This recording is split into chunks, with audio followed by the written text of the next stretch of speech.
e noon tigi heɓiyankoɓe Nangue TV min calmini on min juuri moon ceerno Djelal Dine Ba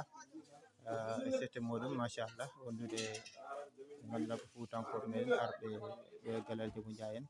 machallah samminde bandiraɓe juuradeɓe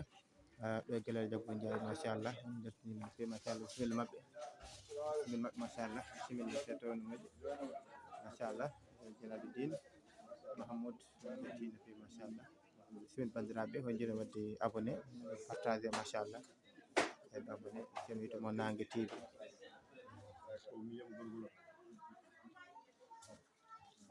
bange babange ko gorgol bange babange ba hambiri ko baba kono ko yimɓe ko mawni yimɓe yum nenan yimɓe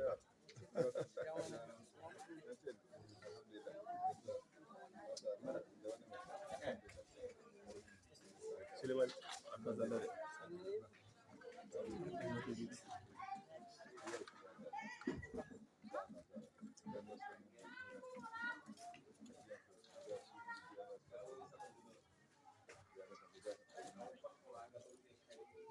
tigi machallah jetti Allah no fewi machallah amin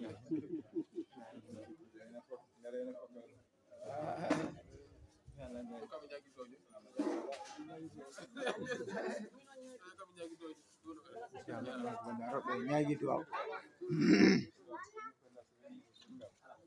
hande o kawko duwoto tawi o gayni so yaɓrimo duwa ko a seni no duwa alhamdulillah ala koko heɓa alhamdulillah heɓa inchallah min jaɓen duwaw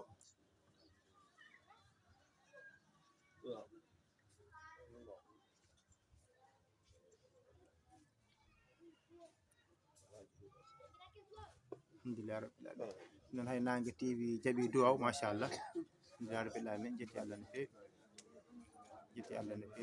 alhamdulillah makkanajo kanko waɗi Fatiha Sadio Fatiha kanko woni sakkir duwaw e yemre ceerno Djelal Dine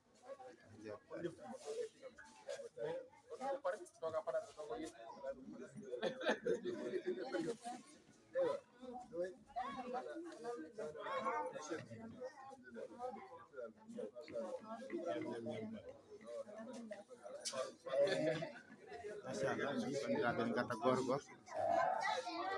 ceerno Djelal Dine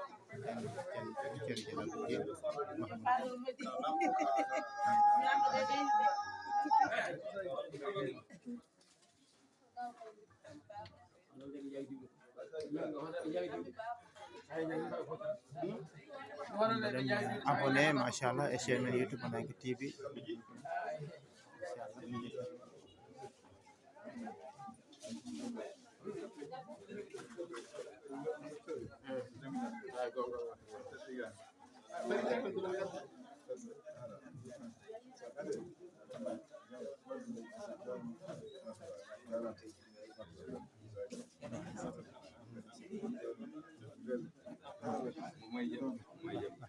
baba Ama Sambolo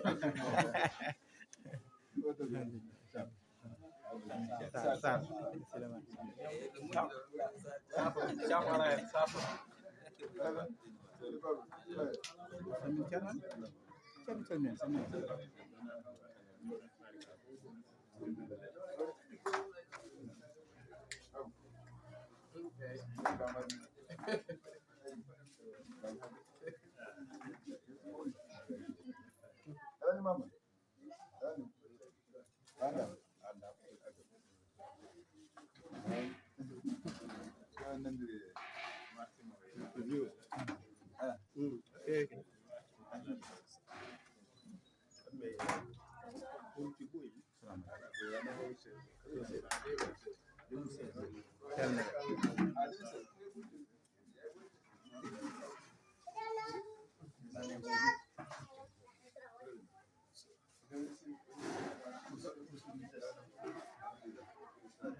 ƴettande garagal